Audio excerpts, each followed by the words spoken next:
Mana nima uchun NATOning qurollari ba'zi jihatlardan yaxshiroq bo'ladi. Ammo asosan quruq ob-havoda. Vaholanki, loy va iflosliklar, urushning haqiqatlari bilan bog'liq hamma narsalar uchun men RIP-7 tanlayman. Unda katta nomenklatura, bitta truba bor va nomenklatura oziga xos oddiy eskini oz ichiga oladi. Menda bugun ham bor va ozi ham kuchli bo'lak PG-7. Menga siz bizning shunday deyilgan chiqarilishimizda ko'rgan tongiz juda yoqadi. Ammo menga sovet muhandislaridan kimdir nimadir oylab topgan degan fikr keldi. Hech kimga aytmagan narsalar haqida. Siz 82 mmlik minaning ichida chiziqlar borligini bilasizmi? Va bu narsada ham chiziqlar bor. Va u shunchaki qo'llari bilan burab qo'yadi. Va men o'yladim, mayli, nima bo'lsa bo'ldi. Men qaradim, aslida. Buning nomi ba'zida Minsk kalibri bo'ladi. Bugun RIP-7 dan 82 mmli minalar bilan o'q uzamiz. Mingorchak Vasilik taxminan 5 kilometr masofaga o'q uzadi va u 82 mmli minalar bilan o'q uzadi. Ular kasetada joylashgan. Kimdir sizlardan bu o'qlikning ichida nima uchun rizba borligi haqida o'ylab ko'rganmi? Men sizga javob beraman. Ehtimol, qandaydir genial injener uni o'ylab topgan. Bugun biz siz bilan aynan shu haqida gaplashamiz. Tarkari jahonida Saksimgartoron turnaba mollari oz uyasi, 3 metr poydevor tarqalgan 500 ga yaqin mayda metall qoldiqlar turli yo'nalishlarga tarqaladigan. Va bu masalan OG-7 parchalanuvchi oqdoridan ancha ko'p, ya'ni qalam degani. Uning reaktiv dvigateli yo'q. Ammo reaktiv dvigatelni porox yordamida 82-minoraga o'rnatsak-chi. Umuman olganda, hozir bo'ladi yo'riqnoma, uni YouTube'da ko'rsatish mumkin emas, lekin biz uni bustida ko'rsata olamiz. Bustiga o'tishingiz, linkka hozirni bosib ko'rishingiz mumkin. Mana bu endi bustiga, hurmatli do'stlar. Qisqasi, bu busti uchun hikoya. Qarang, oxirida snaryad shunday ko'rinadi. Poro, reaktiv dvigatel va mina ozi. Buning barchasi bu qandaydir joyga yoki kimsalarga katta muammolar tug'diradi. Men bu bilan nima demoqchiman? Siz so'raysiz, masalan, qanday la'nat, nima uchun bu kerak? Umuman olganda, ishingiz hurmatlisi, OG-7 deb nomlanadigan parchalanuvchi snaryad mavjudligini bilasiz. Umuman olganda, qalamga o'xshaydigan narsani ifodalaydi. Va u reaktiv dvigateliga ega emas. Shunday qilib, u taxminan 200 metr uchib boradi, lekin ishlashi doim ham to'g'ri emas. Siz ko'rganingizdek, u shunchaki shtanga urilib singan, masalan, yoki parchalari to'g'ridan to'g'ri uchib ketmagan. Ular chapga va o'ngga uchmoqda. Lekin tort 100-600 bo'lak choyan, bu boshqa masala. Tushunasiz, u ancha katta va zarar, albatta. Dushmanga u ancha ko'proq keltiradi. Bilganingizdek, hali ham qopqoq bilan ishlash mumkin. Agar, masalan, biror bunkerga o'q uzsangiz, qopqogisiz ham ishni bajarsa bo'ladi, lekin bu narsaning nimasi yaxshiroq bo'lganini ko'rsatib berish kerak. Birinchidan, u albatta uzoqroqqa uchadi.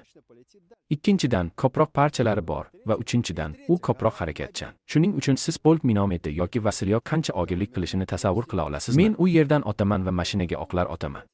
U bizda barcha sinovlardan munosib ravishda o'tdi. Oldingi videoda ko'rishingiz mumkin, lekin bilasizmi, u qandaydir butunlay saqlanib qolgan. Hatto Avitoda sotsangiz bo'ladi. Biz uni Dromdan sotib oldik, lekin asosiysi bu emas. Qisqasi, unga biz to'g'ridan to'g'ri RIP-7 orqali urinishimiz kerak. Unga 82 kalibrli mina o'rnatilgan. Bezash O'zbekistonda 7-osmonda qisman mavhum bo'lishdan to'xtadi. Bu reallikka aniq bir bog'liqlikka ega bo'ldi. 6-osmon Gorniy Altayda joylashgan.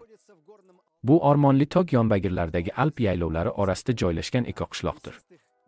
Hozir uchastkasi sotib olish uchun eng mos vaqt. Keling, nima uchunligini aytib beraman. Gorniy Altay bu Rossiya va dunyoning eng go'zal joylaridan biridir. Bu Rossiyaning Alp toglari, Moskva shahridan 4,5 soat ichida yetib borasiz. Bu Krasnodar kurortlaridan atiga 30 daqiqa uzoqroqda. Togli Altayning tabiati o'ziga xos. 9000-2000 kvadrat kilometr maydonda 6 xil tabiat zonasi joylashgan. Bu tayga yaylovlar va yuksakliklar, dasht va tog' muzliklari. Gorniy Altay tog'larida yiliga 300 ta quyoshli kun bo'ladi. Bu aniq Rossiya janubidagi kabi yoki Shveysariyada bor yoki 365 kunning 90 kunida quyoshli bo'lganidan ko'p. Oltoy tog'lari Rossiyaning eng toza hududidir. Havo Shveysariyadagidan ham yaxshiroq. Mintaqada bor yoki 2 sanoat korxonasi mavjud. Elektr energiyasi quyosh elektr stansiyalarida ishlab chiqariladi. Region Rossiyada ekologik qayta tiklanadigan elektr energiyasi bo'yicha birinchi o'rinda turadi. Gorniy Altayda Rossiya Federatsiyasidagi eng past aholi zichligi mavjud. Umumiy 2,27 kishi kvadrat kilometr. Bu xuddi shunday Yukovkada Rublyovo-Uspensskoye yo'lida 600 gektar maydonda atigi 3 ta oilada to'rttadan odam yashaydi. Ammo aynan shunday bo'ladi Garbiy Altayda. Yoki Roza Xutor tokchangichilik kurorti hududi 18 gektar bo'lganidagidek 2 kvadrat kilometrda jami 40 kishi dam olardi. Menimcha a'lo.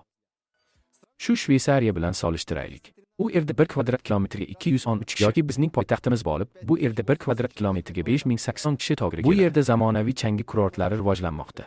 Kelajakda Sibirdagi eng yirik karakol ko'llarni ham o'z ichiga oladi. Davlat va biznes infratuzilmani rivojlantirish uchun mintaqaga o'nlab milliard rubl kiritmoqda. Kurortlar qurilishi va hatto Gorno-Altaysk aeroportini rekonstruksiya qilishga. Ekoposyolog 7-osmon da hozir yer uchastkasini sotib olish Olimpiyada e'lon qilinmasdan oldin Sochida ko'chmas mulk xarid qilish bilan juda foydali investitsiya. Hozirning o'zidayoq uchastkalar narxi har yili o'rtacha 100% ga oshmoqda. Poselok Sedmoy Nebo yangi kurortlarga yaqin joylashgan.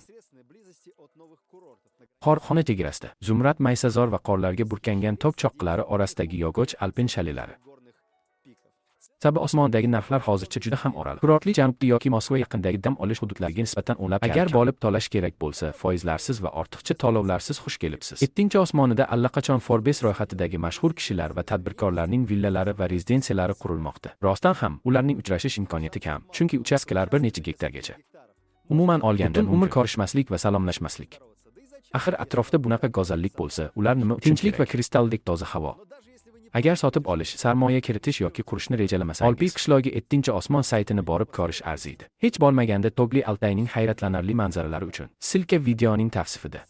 Hozir xonimlar va mirzalar, NATOga tegishli bo'lmagan qurol-yarog'lar, ularni men umumiy holda tasodifan axlat deb atadim. Kechirasiz.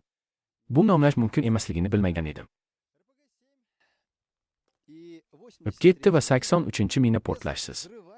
Agar men shu mashinani ursam qanday teshik hosil bo'lishini ko'rmoqchiman. Albatta xato qilmayman. Mana sizga qisqa tarjima. Ba'zi narsalarga abadiy qarash mumkin. Olov yonayotgani, suv oqayotganligi va nishonga tegmayotgan o'q otishni.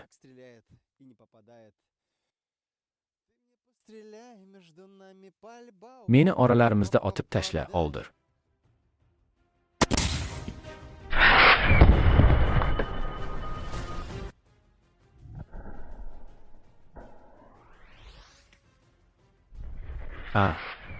Qani kimingiz men nishonani urmayapman deysiz? Aniqki. Qarang, qiziq narsani. Кто тут из вас скажет, что я не попадаю? Чётенько. Смотрите, что интересно, что на этой Mana bu vandalizmga chidamli narsada shunaqa doglarcha paydo bo'lganini ko'ryapsizlar. Bu dum qismi aftidan shu yerda tiqilib qolgan va tushib qolgan. Mana uning qismlari. Mana ular, ko'ryapsizmi? Yaxshi, bu aniq edi. Faqat men tushunmayapman, bu mina qanday? Как эта мина 82 миллиметра? Tomondan 82 millimetrli bo'lak kirib ketdi va qanday qilib bu? Suq bu qanday? Guvohi bo'lmagan narsa shekilli. Ammo eng kulgulisi u mashinadan otdi. Butunlay qisqasi.